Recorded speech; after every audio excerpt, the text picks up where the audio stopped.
साहिबल जमाली व या सैयदल बशर में वजहिकल मुनीर लक़द नुव्विरल क़मर ला युमकिनु सनाउ कमा कान हक़्क़ुहु बादस खुदा बुजुर्ग तोई किस्सा मुख्तसर। या रसूलल्लाह बादस खुदा बुजुर्ग तोई किस्सा मुख्तसर, क्योंकि मुख्तसर सी मेरी कहानी है, मुख्तसर सी मेरी कहानी है, जो भी है उनकी मेहरबानी है। मुख्तसर सी मेरी कहानी है, जो भी है उनकी मेहरबानी है। और जितनी सांसों ने उनका नाम लिया, जितनी सांसों ने उनका नाम लिया, बस वही मेरी जिंदगानी है। जितनी सांसों ने उनका नाम लिया, बस वही मेरी जिंदगानी है। क्योंकि अंजुम की ज़ो न शमशो कमर का ज़ुहूर था, अंजुम की ज़ो न शमशो कमर का ज़ुहूर था। आंखें भी जब न थी तो मोहम्मद का नूर था, आंखें भी जब न थी तो मोहम्मद का नूर था।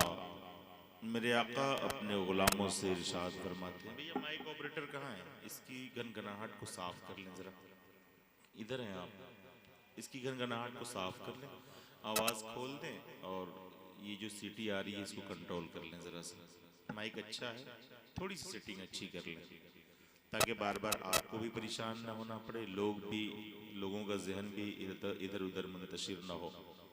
एक खूबसूरत माहौल बनाए, क्योंकि आज के इस पुरफतन दौर में अच्छी महफिलों में बैठने की आदत मुसलमानों के पास नहीं। अब दुनियावी महफिलों में जितना दिल लगता है, दीन की बातों में कहाँ वक्त गुजारते हैं। तो कम से कम जितनी देर बैठे हैं नबी के नाम पर एक खूबसूरत माहौल बना करके बैठे, फरमाने मुस्तफ़ा को मोहब्बत के साथ समात करें और अपनी ज़िंदगी में अमल में लाने की कोशिश करें। क्योंकि ये लाइट, ये कुमकुमे, ये स्टेज, ये उलमा, इन सब का असल जो मकसद है वो सिर्फ ये है कि हम और आप अपनी ज़िंदगी में इनकलाब ले आएँ। अल्लाह के एक मुक़द्दस वली की बारगाह में और उसके मौके से हम और आप हाजिर हैं। अल्लाह वालों ने हमेशा से इस ज़माने को ये पैगाम दिया कि तुम अपने आप को राह रास्त पर कायम रखो, इंशाअल्लाह तुम कल भी कामयाब थे, आज भी कामयाब हो और कल भी कामयाब रहो। शर्त इतनी सी है कि हम राह रास्त पर आ जाएं। मेरे आका अपने गुलामों से फरमाते कि जब तुम अपने मकान में दाखिल हुआ करो तो पहले सलाम पेश कर लिया करो। गुलामों ने पूछा, सरकार अगर मकान में कोई मौजूद ना हो तब? कुर्बान जाएं सहाबा पर, उनकी जिंदगी पर, उनके ख्याल पर, उनकी फिक्र पर, कि हमारे हर मसले को उन्होंने आसान कर दिया। हर सवाल का जवाब हमें आका की बारगाह से इनायत फरमा दी। मेरे दोस्तों, जब मेरे नबी की दरियाए रहमत जोश में होती तब सहाबा कुछ अच्छे सवाल करके हमारे लिए एक बेहतरीन रास्ता हमवार करते। सरकार ने फरमाया मकान में दाखिल हुआ करो तब सलाम किया करो। सहाबा ने और आसान कर दिया, कहा या रसूलल्लाह अगर मकान में कोई मौजूद ना हो तब? सवाल बड़ा है, कोई हो हम देखें तो सलाम कर लें, अगर कोई मौजूद ना हो तब क्या करें? जब सहाबा ने अर्ज किया तो मेरे आका के लबे मुबारक जुम्बिश में आई। मेरे आका ने इरशाद फरमाया कि ऐ मेरे गुलामों, परेशान होने की जरूरत नहीं है, जब तुम्हारे मकान में कोई मौजूद नहीं हो तब भी सलाम कर दिया करो। अब फिर सहाबा ने पूछा, या रसूलल्लाह अगर कोई सामने मौजूद तो हम उसे सलाम कर लें, अगर कोई मौजूद नहीं तो हम किसे सलाम करें? तो मेरे आका इरशाद फरमाते हैं, अपने मुकद्दर पर रश करो, अपनी टूटे हुए मकान पर फख्र करो मुसलमानों।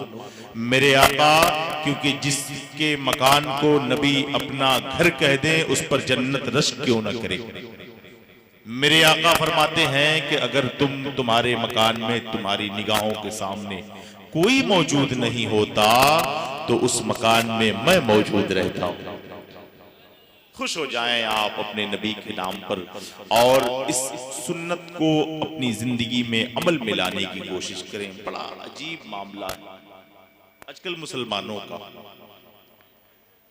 छोटे बड़ों को सलाम नहीं करते क्योंकि उनको अब सलाम करने का सलीका नहीं रहा, और बड़े छोटों को सलाम करके कभी उनको सलाम करने के आदी बनाने की कोशिश नहीं करते। अगर हर बड़ा अपने छोटे को पहले सलाम कर ले तो हर छोटा अपना होश संभालने से पहले सलाम करने का आदी हो जाएगा। मेरे आका फरमाते हैं कोई मौजूद ना हो तब भी सलाम किया करो। हमारा हाल ये है कि हम बड़ों को देखकर नजरें चुराते हुए गुजर जाते हैं कि कहीं सलाम करने की जरूरत न पड़ जाए। तो आइए मैं आपको सलाम मोहब्बत पेश करता हूं। मेरे सलाम करने की गवाही आप और आपके जवाब देने की गवाही इंशाअल्लाह वो फरिश्ते देंगे जो इस महफिल नूर में तशरीफ लाए हुए। अस्सलामु अलैकुम व रहमतुल्लाहि व बरकातुहू। माशाअल्लाह उर्से तय्यबी में आप हाजिर हैं। अल्लाह के एक मुक़द्दस वली की बारगाह में उनके कदम की बरकतों के साए तले बैठे हैं आप। खुशनसीब हैं आप, वरना यही इसी मोहल्ले में, इसी गांव में, इसी शहर में कुछ ऐसे भी लोग होंगे जो अपने आरामगाह से नहीं निकल सके होंगे और वो खुश होंगे कि हम नहीं गए महफिल में। लेकिन यकीन जाने कि महफिल में वही आता है जिस पर रब का खास करम हुआ करता है। एक छोटी सी मिसाल से समझें आप। आपके यहाँ दावत में क्या वो लोग आते हैं जिन्हें आप नहीं बुलाते? बिल्कुल नहीं आते, और आने की जरूरत भी नहीं है। जब दावत नहीं है तो क्यों आए? तो अब जरा सा ये सोचें कि जब हमारे यहाँ कोई महफिल होती है तो वही आता है जिसे हम बुलाते हैं। तो अल्लाह के महबूब की महफिल में वो कैसे आएगा जिसे रब नहीं बुलाना चाहेगा? ये मुकद्दर की बात है दोस्तों, ये अपने अपने मुकद्दर की बात है। कोई खुश है ना आकर के, कोई खुश है नबी की महफिल में बैठ करके, नबी की बातों को समात करके। इन महफिलों को सजाने का हमारा जो मकसद होता है, मैं बारहा कहता हूँ, वो असल मकसद यही होता है कि हम अपनी जिंदगी में इनकलाब ले आए।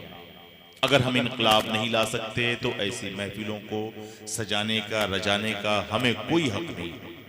हम महफिल सजाते हैं तो हमारी ये जिम्मेदारी बनती है कि पहले दीन की बातों को सीखें, उसके बाद उसे अपनी जिंदगी में अमल में लाएं, तब इन महफिलों को सजाने का असल मकसद हल होगा।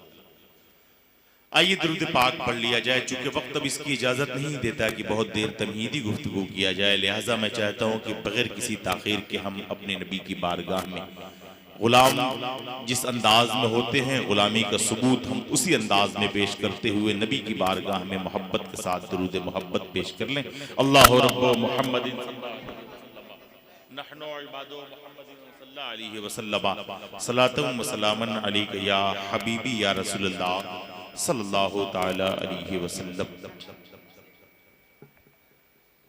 मेरे दोस्तों, ये उर्स तय्यबी जिसमें हम और आप हाजिर हैं, हिंदुस्तान के मशाहिर उलमा शोरा आपके दयारे मोहब्बत में तशरीफ लाए, जो बहुत जल्द यके बाद दिगरे आपकी मोहब्बतों की दहलीज पर आपकी खूबसूरत समातों को और भी खूबसूरत बनाते हुए नजर आएंगे। बस अब आपको कहीं जाने की जरूरत नहीं है। नबी के नाम पर नबी की महफिल में बैठ करके ये शब गुजार लें। इंशाअल्लाह ये शब का गुजारना कल मैदान महशर में आपके बड़ा काम आने वाला है। ये बहुत काम आने वाला है, ये बड़े काम की चीज है। रोजाना हम अपना वक्त कहीं ना कहीं सर्फ तो करते हैं, लेकिन जिंदगी का वो लम्हा सबसे खूबसूरत लम्हा है जो अल्लाह और रसूल के जिक्र की महफिल में गुजर जाए। रोजाना हम वक्त सर्फ करते हैं, लेकिन ये खूबसूरत वक्त हम सर्फ करेंगे।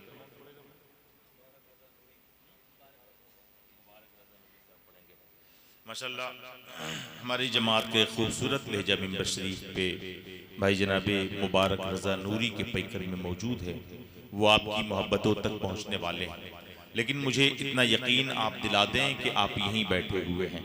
नात का एक शेर पढ़ता हूँ, मुझे कम से कम इतना यकीन आप जरूर दिला देंगे कि आप यहीं मौजूद हैं। मैं वो शेर पढ़ूं जो मुझे बहुत पसंद है। अब मुझे देखना है कि नबी के चाहने वालों को कितना पसंद आता है कि या इलाही जिंदगी भर बस यही रिश्ता रहे, बात मेरी पहुंच गई हो तो अपनी आवाज मिंबर शरीफ तक पहुंचा दें, जरा मोहब्बत से कहते हैं सुभान अल्लाह। या इलाही जिंदगी भर बस यही रिश्ता रहे, मेरी सांसों पर नबी के जिक्र का कब्जा रहे। या इलाही जिंदगी भर बस यही रिश्ता रहे, मेरी सांसों पर नबी के जिक्र का कब्जा रहे। और शहरे तैबा देखने की जिद करूं मैं बार बार, शहरे तैबा देखने की जिद करूं मैं बार बार, जिस्म बूढ़ा हो भी जाए दिल मगर बच्चा रहे। शहरे तैबा देखने की जिद करूं मैं बार बार, शहरे तैबा देखने की जिद करूं मैं बार बार, जिस्म बूढ़ा हो भी जाए दिल मगर बच्चा रहे। या इलाही जिंदगी भर बस यही रिश्ता रहे, मेरी सांसों पर नबी के जिक्र का कब्जा रहे। शहरे तैबा देखने की जिद करूं मैं बार बार, जिस्म बूढ़ा हो भी जाए दिल मगर बच्चा रहे। मेरे दोस्तों, बड़ी